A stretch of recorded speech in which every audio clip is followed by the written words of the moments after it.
Assalamualaikum warahmatullahi wabarakatuh.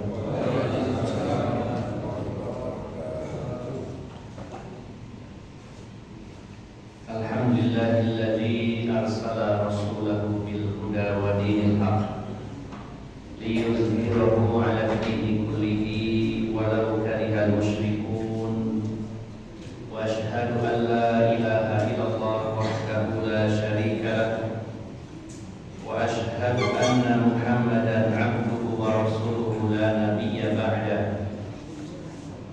Sallallahu alaihi wa ala alihi wa ashabihi wa tabi'in wa tabi'in tabi'in wa man tabi'ahum bi ihsanin ila yaumiddin.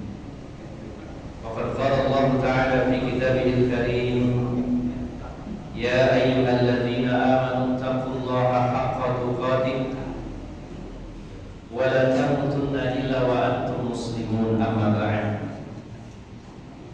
Para alim ulama, para ustaz, para sesepuh, bini sepuh yang senantiasa saya hormati dan saya muliakan, bapak-bapak dan ibu-ibu jamaah Masjid Al-Ikhlas yang dirahmati Allah Subhanahu wa ta'ala. Alhamdulillah, kita sangat bersyukur kepada Allah Subhanahu wa ta'ala yang telah memberikan nikmat dan karunia bertemunya kita dengan bulan suci Ramadan tahun ini. Berapa banyak dari keluarga kita, teman-teman kita, saudara-saudara kita yang tidak diperkenankan bertemu kembali dengan bulan suci Ramadan. Satu persatu orang-orang yang kita kenal, orang-orang yang kita cintai dipanggil oleh Allah Subhanahu wa ta'ala dan tidak sempat bertemu kembali dengan Ramadan tahun ini. Sementara saya dan Bapak Ibu sekalian yang dirahmati Allah Subhanahu wa ta'ala masih diberi kesempatan untuk bertemu dengan Ramadan tahun ini. Maka bisa jadi Ramadan ini juga merupakan Ramadan yang terakhir bagi kita, sehingga mari kita betul-betul menyempatkan dan meluangkan waktu untuk mengisinya dengan berbagai macam amal-amal saleh, dan juga mudah-mudahan target puasa yang memang Allah tetapkan, yakni menjadi orang-orang yang bertakwa, benar-benar bisa kita raih. Dan Bapak Ibu jamaah sekalian yang dimuliakan Allah Subhanahu wa ta'ala, kita harus sering menghisab diri kita masing-masing. Termasuk salah satu poin yang perlu kita perhatikan dari diri kita adalah apakah diri kita ini dalam perkara-perkara akhirat, dalam perkara-perkara ibadah, dalam ketakwaan kepada Allah, apakah sama atau ada perubahan. Mari kita ingat-ingat kembali, kira-kira 10 tahun yang lalu dibandingkan dengan hari ini, apakah keimanan, ketakwaan, ilmu dan amal kita ada perubahan atau tidak? Bila 10 tahun yang lalu apa yang kita amalkan sama dengan apa yang kita amalkan hari ini, maka kita rugi dari sisi waktu. Mari kita ingat-ingat, kira-kira 10 tahun yang lalu ibadah kita dengan ibadah kita hari ini lebih banyak mana? 10 tahun yang lalu maksiat atau dosa yang kita lakukan apakah lebih sedikit jika dibandingkan dengan hari ini? Hanya Allah dan diri kita yang paling tahu tentang diri kita, apakah diri kita ini semakin baik atau stagnan, atau na'udzubillah justru semakin buruk. Maka idealnya adalah kita harus punya cita-cita bahwa saat nanti kita meninggal dunia, diusahakan dalam kondisi yang terbaik dari prestasi ibadah kita sebagai hamba Allah Subhanahu wa ta'ala. Nah, bagaimana akan menjadi versi yang terbaik kalau setiap saat tidak memperbaiki? Kalau kita tahu bahwa 5 tahun lagi kita akan meninggal, bisa saja kita setting diri kita untuk menjadi pribadi yang terbaik di tahun-tahun terakhir mendekati kematian. Kok kurang 5 tahun lagi, sekarang santai-santai dulu, nah nanti kurang setahun digas, gitu ya, supaya meninggal dalam kondisi terbaik. Kalau saya usia 65, selama 65 tahun pas meninggal dalam kondisi yang terbaik. Masalahnya kita tidak tahu kematian itu mengambil kita itu kapan. Maka tidak ada jalan lain kecuali setiap saat, setiap waktu kita kondisikan diri kita adalah menjadi versi yang terbaik. Bagaimana caranya? Terutama tentu dengan terus meningkatkan ibadah-ibadah kita kepada Allah, baik itu kuantitasnya maupun kualitasnya. Kemudian satu hal lagi, selain kita optimalkan ibadah, kita juga bersama-sama terus mengurangi, bahkan sebisa mungkin meninggalkan sejauh-jauhnya dosa-dosa dan maksiat kepada Allah Subhanahu wa ta'ala. Kemungkinan dalam diri kita masih ada sisa-sisa maksiat yang terus berjalan. Kalaupun itu bukan dosa besar, mungkin bisa jadi dosa kecil. Mari kita ingat-ingat dosa-dosa yang masih ada melekat dalam diri kita, yang kadang-kadang kita merasa, Pak, saya sudah paham tentang dosa, sudah ngaji kitab Al-Kabair, tapi ribahnya masih jalan, masih saja membahas keburukan orang lain. Tidak banyak, tapi sedikit, tapi rutin, gitu ya. Jadi malah istiqomahnya itu dalam ghibah. Nah, ini barangkali yang perlu kita rawat bersama, terutama diri saya sendiri, khususnya Bapak Ibu jamaah sekalian. Masih saja ada dosa-dosa pelanggaran yang kita lakukan. Kadang-kadang kita terbawa berbuat dosa dengan satu alat ini, ya, dalam handphone yang kita punya. Kita masih tergoda, ya. Walaupun tidak mencari hari ini, Bapak Ibu jamaah sekalian, walaupun tidak mencari, tiba-tiba scroll, ya, geser-geser ketemu. Nah, di situ berhenti.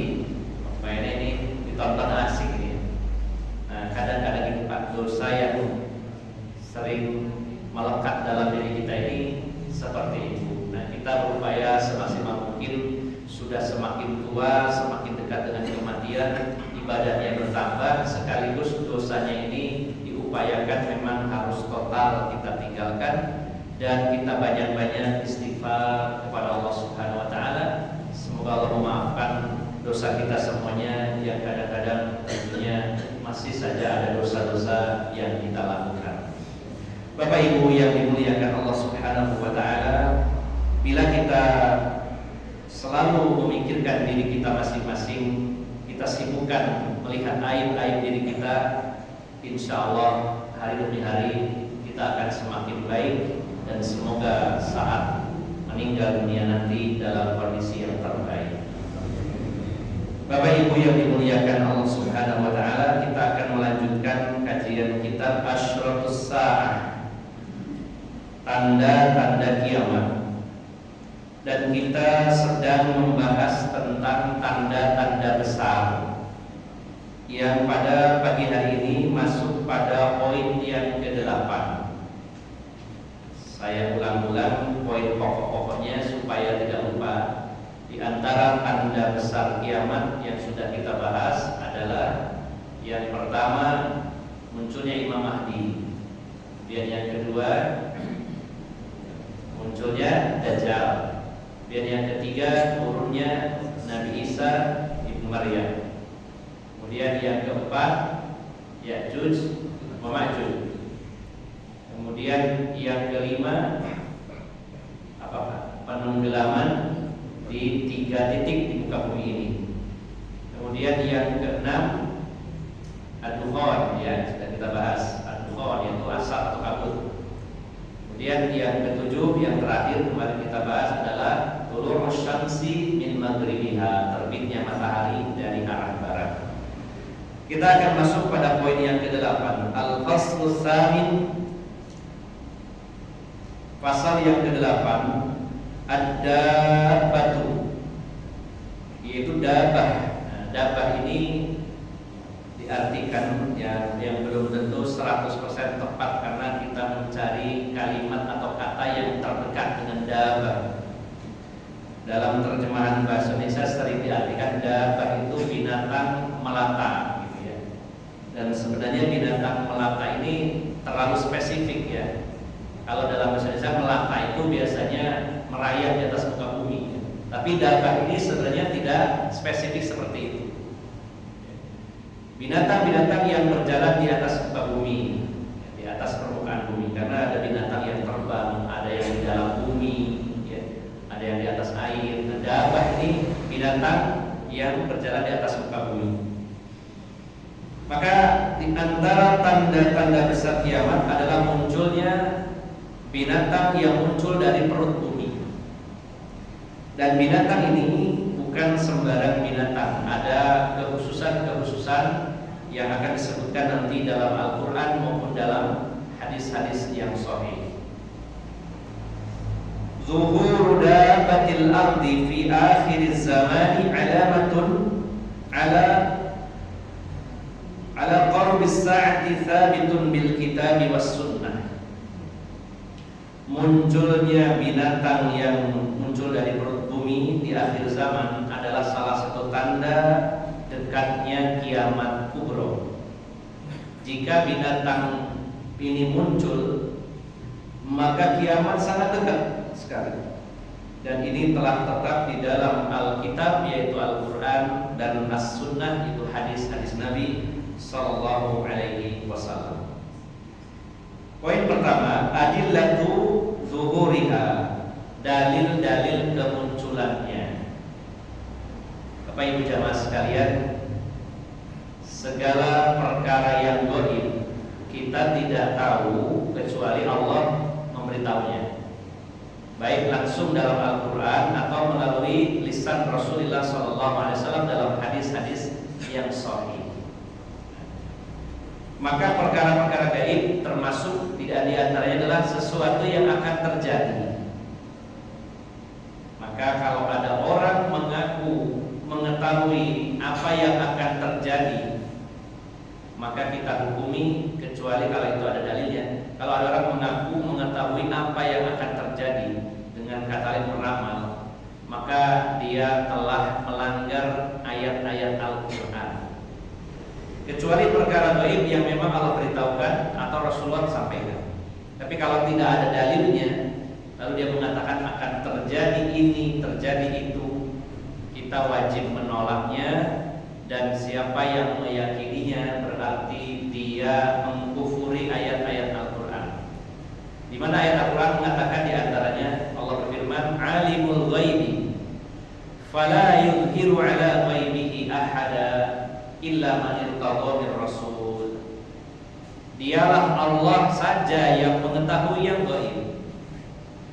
Dan Allah tidak beritahukan perkara-perkara gaib itu kecuali kepada orang-orang yang Allah ridhoi dari kalangan Rasul.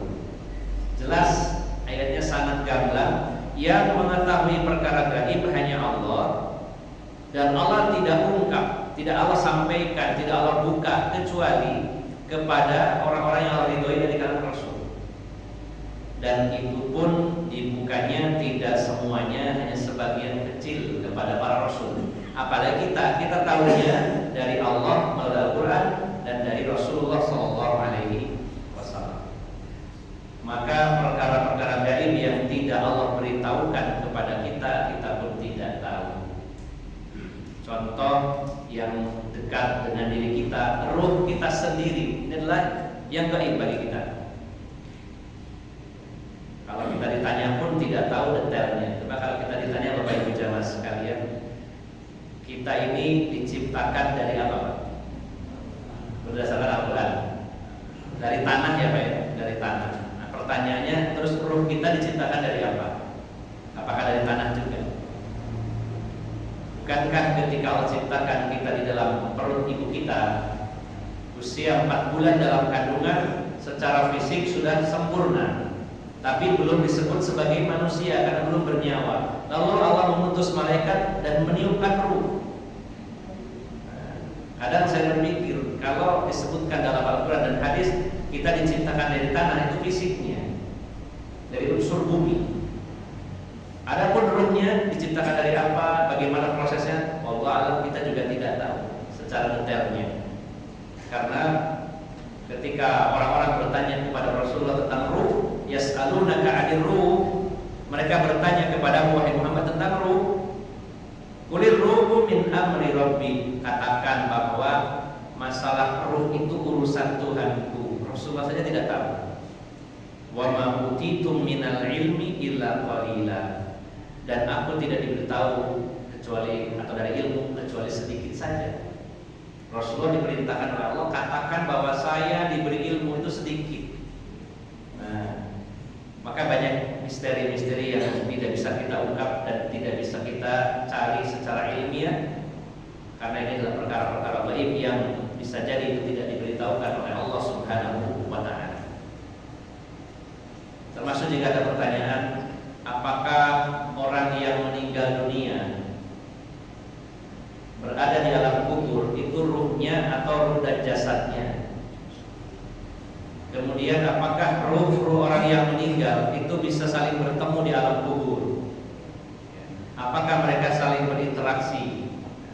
Ini juga perkara-perkara gaib yang kita tahu sedikit dari hadis-hadis Nabi SAW. Dan satu hal lagi Bapak Ibu jamaah sekalian, seringkali yang membuat kekacauan adalah ketika ada orang-orang yang mengatakan perkara-perkara gaib lalu mengatakan ada dalilnya, tapi dalilnya palsu. Hadisnya munkar, hadisnya maudhu, palsu, atau minimal hadisnya dhaif. Sehingga banyak yang beredar di masyarakat kita justru perkara-perkara gaib yang disampaikan dalam hadis-hadis yang tidak jelas sumbernya. Termasuk kalau kita baca tentang adabah ini, berbagai versi yang berkembang di masyarakat macam-macam. Maka kita berusaha mengkajinya semaksimal mungkin, mencari dalil-dalil dari Al-Quran dan juga dari hadis-hadis yang sahih saja. Dan Allah memberikan kemudahan itu dengan hadirnya para ulama yang mendalam dalam bidangnya, mengungkap ayat dan hadis-hadis Nabi SAW. Seandainya Allah dan Rasulnya tidak memberitahu bahwa akan ada dabah, binatang yang muncul dari perut bumi di akhir zaman, kita tentu tidak tahu. Maka kita akan bersama-sama membahas tentang dalil-dalilnya, baik dari Al-Quran maupun dari hadis-hadis yang sahih. Yang pertama dari poin-poin pertama juga ya. Nah, poin pertamanya adalah adillatu zuhuriha, dalil kemunculannya. Kemudian al-adillatu minal Qur'anil Karim, dalil dari Al-Qur'anul Karim. Tercantum dalam surat An-Naml. Surat An-Naml, yaitu di ayat yang ke-82. Kita buka Al-Quran surat An-Naml, surat An-Naml ayat 82.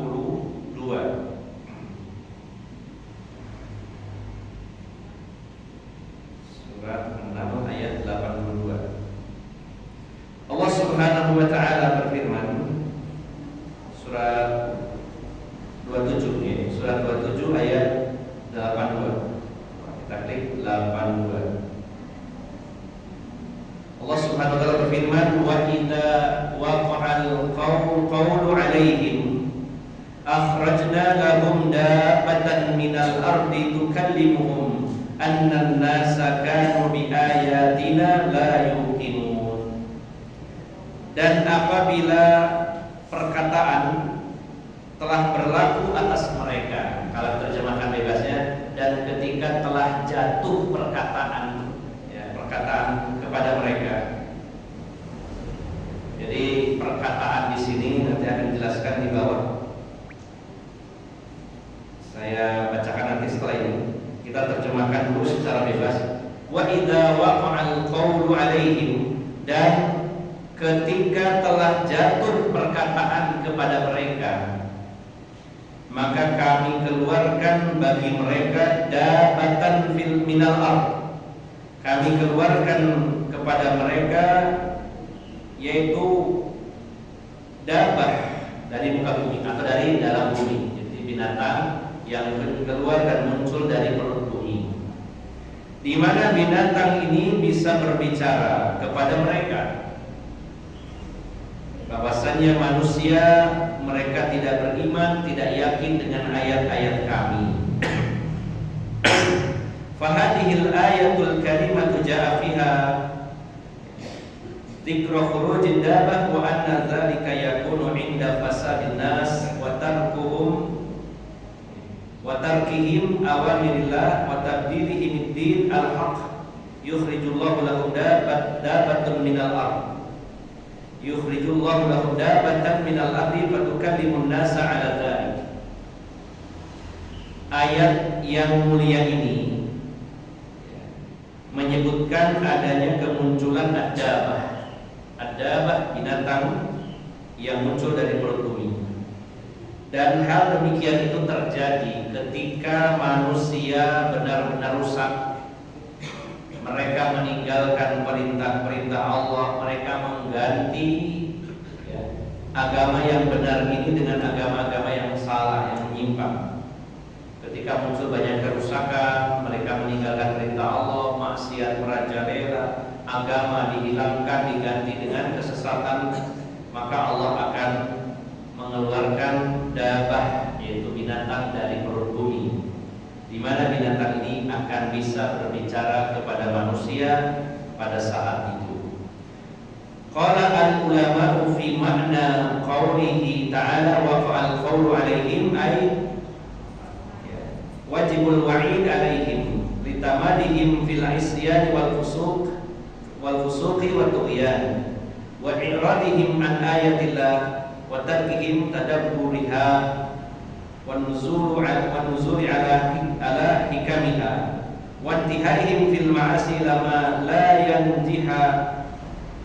yanjihu ma'ahu fihim maw'idhah wala yusarrifuhum an ghiyihim tadhkiratun yaqulu an man qail fa idza saru kadzalik akhrajna lahum dabatan minal ardi tukallimuhum ay dabatun ta'qilu wa tantiqu wa dawamu fil 'adah la kalamun laha wa la aql.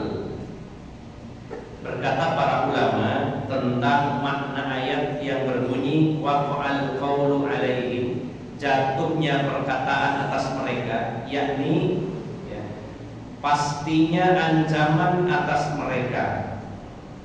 Jadi kalimat telah jatuh ucapan kepada mereka adalah perkataan bahwa mereka itu akan dihancurkan, akan dibinasakan, akan terjadinya kiamat. Ketika mereka terus-menerus dalam pembangkangan, dalam kefasikan, dalam sikap berlebih-lebihan, dalam dosa, maka Bapak Ibu jamaah sekalian, ketika itulah Allah keluarkan bagi mereka dabah, yaitu binatang yang keluar dari perut bumi, di mana binatang ini berbicara kepada mereka.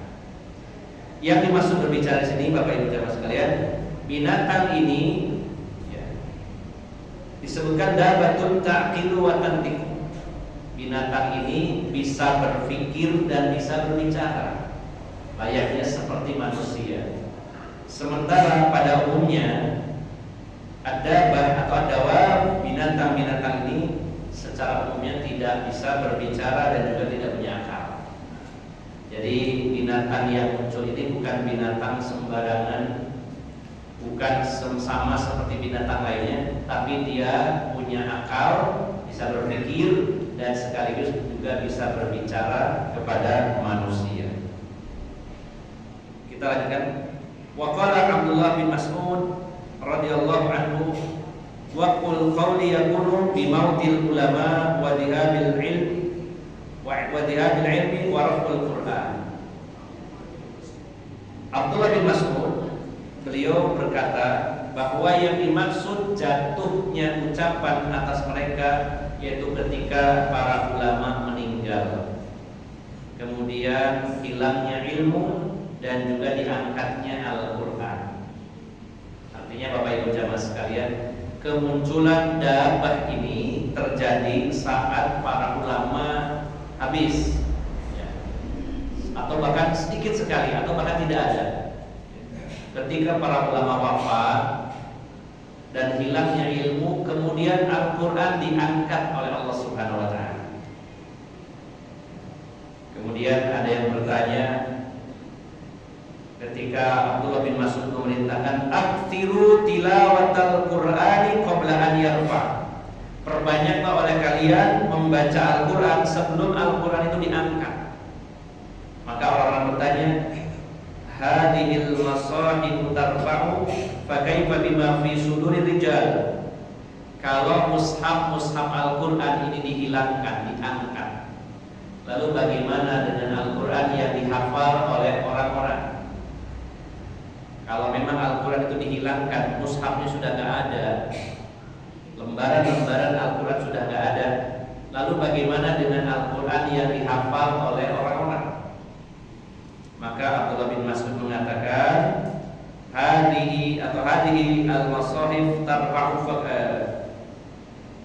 Beliau berkata, yusra alaihi laila fayusbihuna minhu qafra wa yansuna la ilaha illallah wa yaqauna fi qawlil jahiliyah wa ash'arihim wa dzalika hina yaqul qawlu alaihim. Tiba-tiba di malam hari orang-orang yang punya hafalan Al-Quran, Allah hilangkan hafalan tersebut di malam hari, sehingga di pagi hari mereka tidak hafal Al-Quran lagi, dan mereka melupakan kalimat la ilaha illallah, dan yang hanya tersisa adalah ucapan-ucapan jahiliyah. Itulah yang dimaksud ya qawlu alaihim. Dalam ayat tadi Allah menyatakan wa idza waqa'al qawlu alaihim, apabila telah jatuh perkataan kepada mereka. Maksudnya ketika ulama hilang, habis, meninggal semua, ketika ilmu juga hilang, Al-Quran dihilangkan dari muka bumi ini. Bukan hanya mushafnya, tapi hafalan Al-Quran yang ada dalam dada manusia dicabut oleh Allah Subhanahu wa Ta'ala sehingga mereka lupa.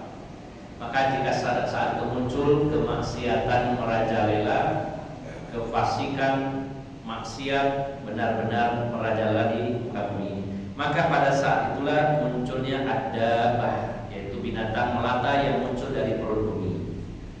Jadi ayat tadi menjelaskan tentang kemunculan dabbah, yaitu ketika keadaan manusia semakin rusak, mereka melupakan la ilaha illallah, Al-Quran diangkat, dan para ulama juga meninggal dunia.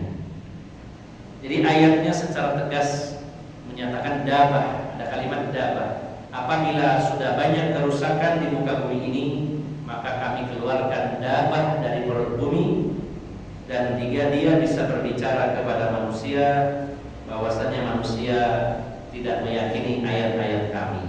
Ini dalil dari Al-Quran, ayat yang ke-82 dari surat An-Naml, surat yang ke-27. Berikutnya al-adillatu minas sunnatil mutahharah.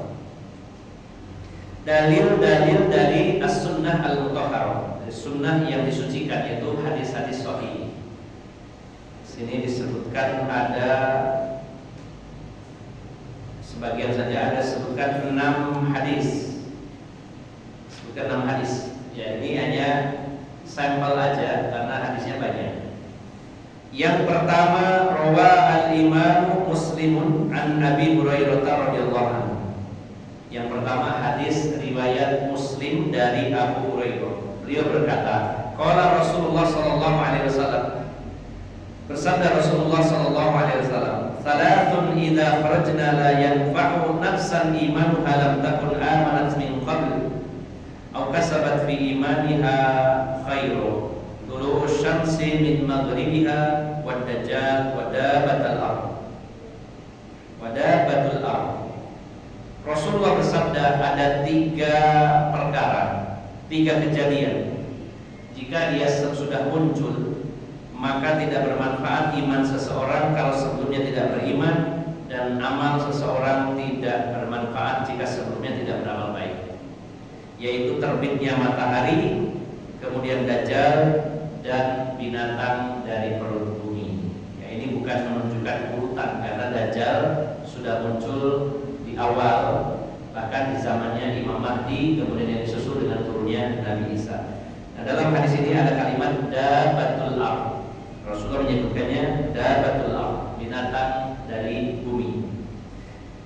Yang kedua, walahu an Abdullah bin Amr radhiyallahu anhu. Dari Abdullah bin Amr, dan ini hadis dari riwayat Muslim. Beliau berkata, hafidtu min Rasulillah sallallahu alaihi wasallam haditsan lam ansahu ba'd. Saya mengingat sebuah hadis dari Rasulullah SAW yang tidak akan saya lupakan, di mana Rasulullah telah bersabda, inna awwal ayati khurujan tulu'us syamsi min maghribiha. Kemudian wa khurujud dabbati 'ala nasi duha wa ayyuhuma ma kanat qabla sahibatuha fal ukhra 'ala athariha qarib. Sesungguhnya tanda pertama yang akan muncul adalah terbitnya matahari dari barat dan munculnya ad-dabbah. Ya. Munculnya dabbah kepada manusia di waktu duha, kata Rasulullah. Dan mana yang lebih dahulu maka tidak disebutkan oleh Nabi, namun intinya kalau sudah muncul salah satunya maka yang satunya akan muncul dalam waktu yang dekat. Ini juga dalil tentang kemunculannya ad-dabbah dalam hadis yang kedua. Yang ketiga, hadis dari Hudzaifah bin Usaid ketika menyebutkan tanda-tanda kiamat, ya. Di antaranya disebutkan wa fi riwayatin dabbatul ardh, yaitu adanya dabbah, binatang yang muncul dari bumi. Ini hadis juga riwayat Muslim. Saya persingkat yang keempat, hadis riwayat Ahmad dari Abi Umamah radhiyallahu anhu yang terangkat sampai Nabi sallallahu alaihi wasallam. Rasulullah bersabda, takhrujud dabbatu fatasimun nasa ala faratimihim summa yadkhuluna fikum hatta yashtari rajulul ba'ir fayaqulu mimman ishtaraitahu fayaqulu min ahadil muhtiyin. Rasulullah bersabda, Bapak Ibu jamaah sekalian, dia menyatakan akan keluar ad-dabbah, akan muncul ad-dabbah, di mana dia akan menandai manusia di hidung mereka. Nanti akan ada penjelasan menandai di sini itu maksudnya nanti binatang ini akan memberi tanda di hidung manusia. Allah tandanya seperti apa? Yang membedakan, oh ini orang muslim, mukmin, ini orang kafir. Jadi nanti pada akhir zaman itu orang yang beriman dengan yang kafir itu perbedaannya jelas kelihatan. Ada tanda khusus yang diberi oleh binatang tadi. Kalau kita membacanya sekilas dan mengukur dengan akal, kok ono binatang model ini. Sehingga banyak sekali penafsiran nantinya Bapak Ibu jamaah sekalian. Terutama sebagian orang ada yang mentakwil dabbah ini dengan takwil, artinya dialihkan maknanya kepada yang lain. Dan dalam masalah memahami dalil, selama tidak ada dalil yang mengalihkan, kita fokuskan kepada dalil yang asal. Dalam segala hal kita jangan gampang mengalihkan, kecuali ada dalil untuk mengalihkannya. Ketika Al-Quran mengatakan sesuatu, hadis mengatakan sesuatu, apalagi perkara wahid, maka kita pahami dulu secara letterjek, secara tekstual dulu. Kecuali ada dalil lain yang mengarahkan kepada pengertian yang lain. Ini ada orang mengatakan, wah jangan menafsirkan Al-Quran itu letter, jangan menafsirkan Al-Quran itu hanya tekstual. Tergantung. Kalau ada dalil-dalil lain yang mengalihkan kepada makna lain, kita ikuti pengalihan tersebut. Kalau tidak ada, pastikan kita menerima apa adanya. Seperti sering saya contohkan berkali-kali, kalau kita mendengar seseorang mengatakan sesuatu, jangan ditafsirkan dulu, kita pahami secara tekstualnya dulu. Kecuali nanti kalau ada penjelasan lain. Bukan berarti kita tidak menerima takwil, pengalihan, tapi adalah pengalihan terjadi jika ada dalil juga, ada keterangan lain yang disebut qarinah. Yang disebut qarinah yaitu pengalihan, dalil yang mengalihkan. Sebagai contoh, ketika saya mengatakan kepada Bapak Ibu, misalkan saya mengatakan tadi ketika saya berangkat menuju Masjid Al-Ikhlas, saya melihat bunga. Nah, jangan dialihkan ke yang lain dulu. Di bunga ya kembang. Oh, berarti Ustaz mengatakan melihat bunga. Di daerah mana? Daerah Mojosari. Saya tadi lihat walaupun gelap-gelap kelihatan ada bunga. Nah, maka apa yang ada dalam pikiran kita? Kalau ada orang mengatakan bunga, ya kita memahaminya bunga secara asal. Gak akan berpikir bunga itu oh ya maksudnya dialihkan sendiri, tidak. Kecuali kalau ada keterangan lain. Lalu saya mengatakan, tadi saya berangkat ke sini melihat bunga di Mojosari, tapi yang dimaksud di sini adalah bunga desa. Nah, misalnya gitu ya. Oh berarti bukan kembang. Kembang desa ya wanita, bukan bunga yang ada di tanaman itu. Selama tidak ada keterangan itu, pasti kita memahaminya ya bunga ya kembang itu. Nah, dalil-dalil tentang dabah baik dari Al-Quran maupun dalam hadis, maka jika tidak ada dalil lain yang menjelaskan bahwa maknanya bukan binatang tapi maknanya yang lain, kita ikuti. Tapi kalau tidak ada, kita pahamnya itu binatang. Karena ada Bapak Ibu jamaah sekalian, sebagian orang yang mentakwilkan, mengalihkan ke makna lain bahwa dabah ini adalah mobil. Itu ada yang saya dengar, bahwa kemunculan mobil itu tanda kiamat. Jadi pengertiannya begitu. Ini namanya takwil. Padahal ada hadis-hadis yang spesifik mendetailkan ciri-cirinya. Tadi sama salah satunya adalah fatasibun nasa ala faratimihim. Binatang ini memberi tanda orang ini mukmin, ini kafir di hidung mereka. Entah berupa apa tandanya itu. Apa dikasih stempel atau bagaimana? Kan mudah Pak sebenarnya ngasih tanda. Saya kalau ke rumah sakit dulu nganter Ananda Rozan, masuk ruangan dikasih tempelan, plek pengantar, plek jadi pasien, dibedakan ya. Jadi nggak salah sasaran gitu. Ini yang ngantar, ini yang pasien, kan mudah kasih tanda itu. Cuman kita nggak tahu tanda detailnya seperti apa. Nanti ada penjelasan dalam hadis yang lebih detail lagi.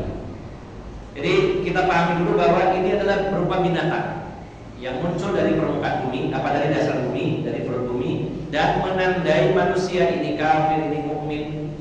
Binatang ini bisa berpikir, bisa berbicara, dan yang menyatakan itu adalah Rasulullah SAW. Nah, sampai ada seseorang yang membeli unta, orang membeli unta. Kemudian orang ini mengatakan saya membelinya dari seseorang yang diberi tanda ini dalam hidupnya. Allah alam Pak namanya, nanti ke depannya teknologi itu semakin canggih.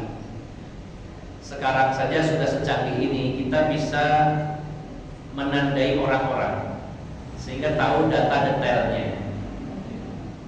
Kalau sekarang mungkin kita nyari di internet atau dengan teknologi informatika, ngetik nama seseorang, dia akan muncul. Kalau orang yang terkenal akan muncul namanya, panggilannya, lahir di mana, sebagai detail itu akan muncul.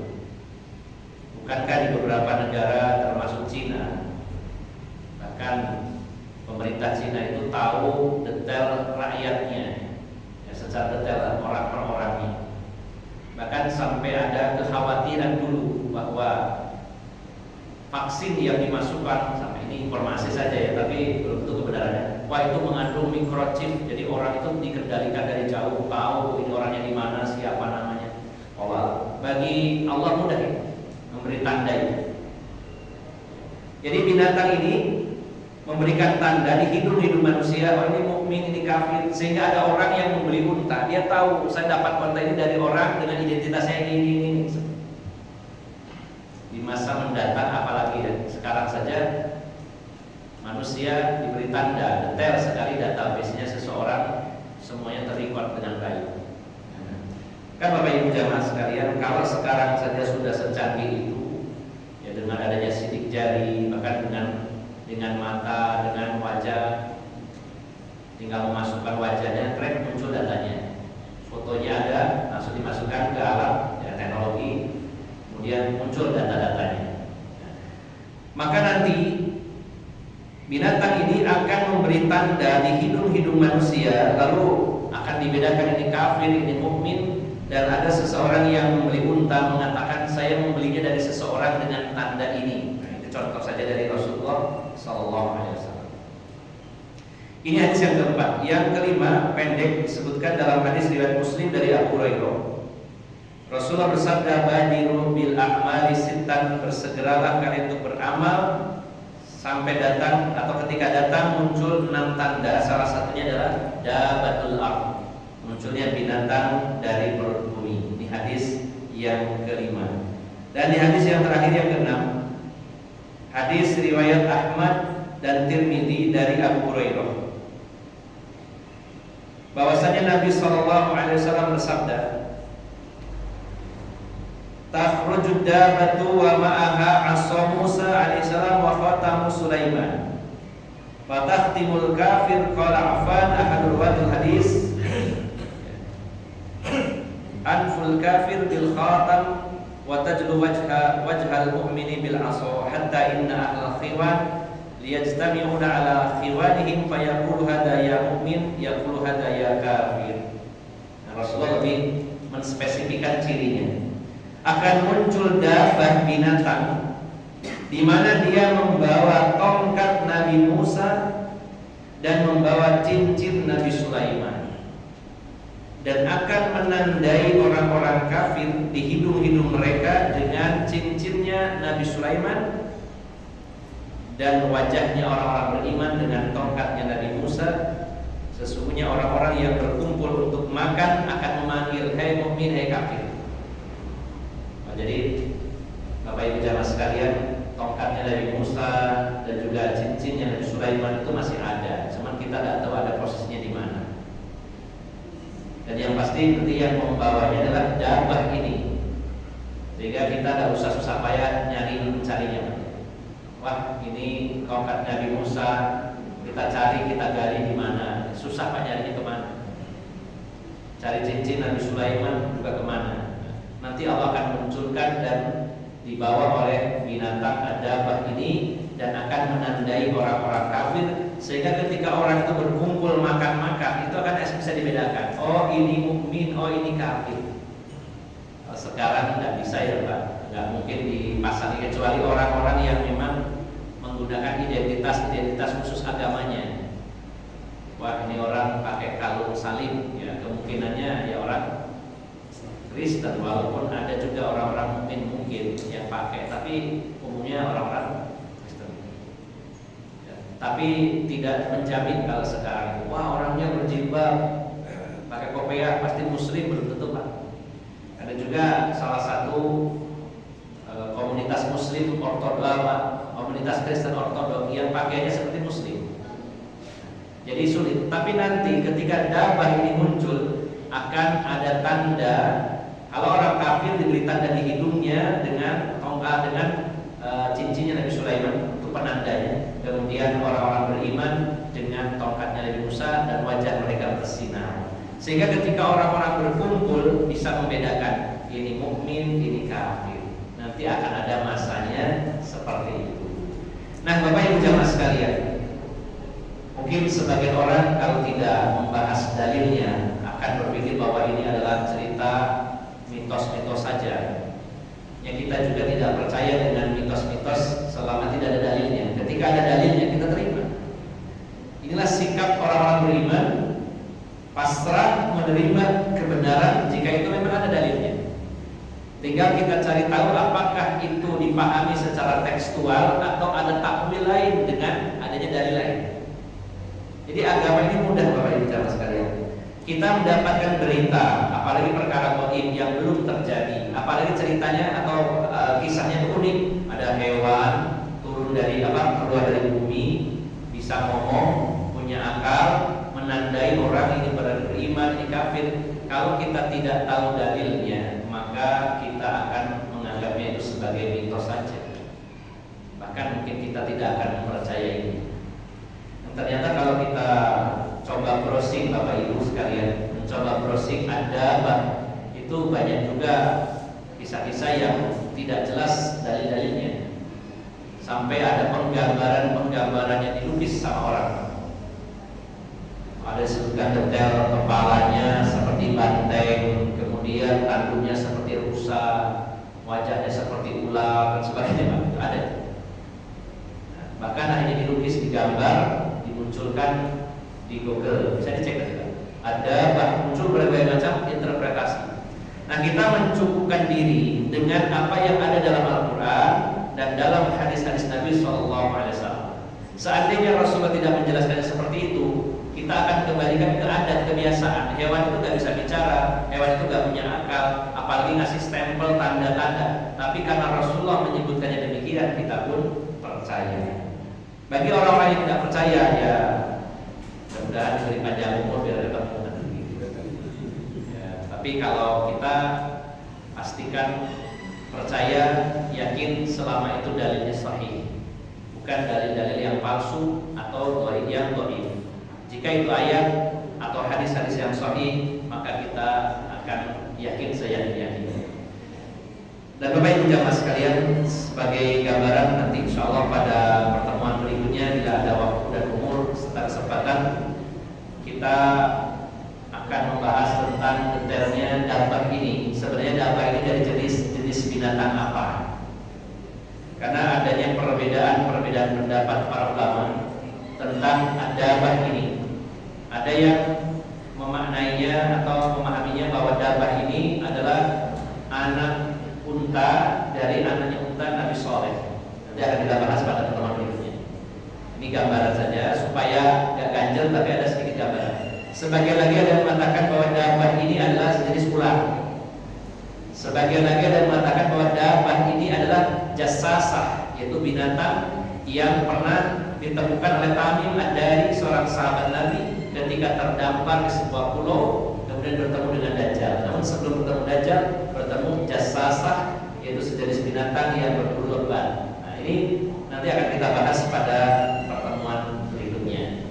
Saya simpulkan bahwa di antara tanda besar kiamat itu salah satunya adalah dabah, binatang yang muncul dari perut bumi, di mana Al-Quran membahasnya dalam surat An-Naml ayat 82 dan beberapa hadis, di antaranya tadi yang disebutkan oleh Rasulullah SAW bahwa dabah ini memberi tanda bagi manusia mana yang mukmin, mana yang kafir. Dan bersamanya ada tongkat Nabi Musa dan juga ada cincin Nabi Sulaiman atas kuasa dan izin Allah Subhanahu wa taala. Demikian Bapak Ibu jamaah sekalian, mudah-mudahan waktu yang Bapak Ibu sekalian luangkan di pagi hari ini benar-benar dinilai oleh Allah Subhanahu wa taala, mendapatkan pahala yang besar di sisinya. Karena saya yakin yang hadir pada pagi hari ini hampir semuanya ngantuk ya. Sudah puasa, kemudian berbuka, kemudian mungkin tarawih, sudah capek tarawih, kemudian ditambah lagi tadarus, baca Quran, sahurnya kenyang, terus paginya ngaji silir-silir. Jadi sangat dimaklumi kalau ngantuk ya. Kenapa saya gak ngantuk? Karena saya berbicara ya. Seandainya saya mendengar, mungkin juga ngantuk sehingga saya memakluminya, tidak masalah. Alhamdulillah Bapak walaupun Ibu ngantuk semuanya atau sebagian besarnya, tapi sudah bisa hadir di tempat ini. Semoga Allah memberikan ridhonya kepada kita semuanya. Semoga Allah menerima amal ibadah puasa kita dan amal ibadah yang lainnya. Demikian, semoga bermanfaat dan mohon maaf atas segala kekurangan. Aqulu qauli hadza wa astaghfirullah li wa lakum wa akhiru da'wana alhamdulillahirabbil alamin. Subhanakallahumma wa bihamdika asyhadu an la ilaha illa anta astaghfiruka wa atubu ilaik. Wassalamualaikum warahmatullahi wabarakatuh.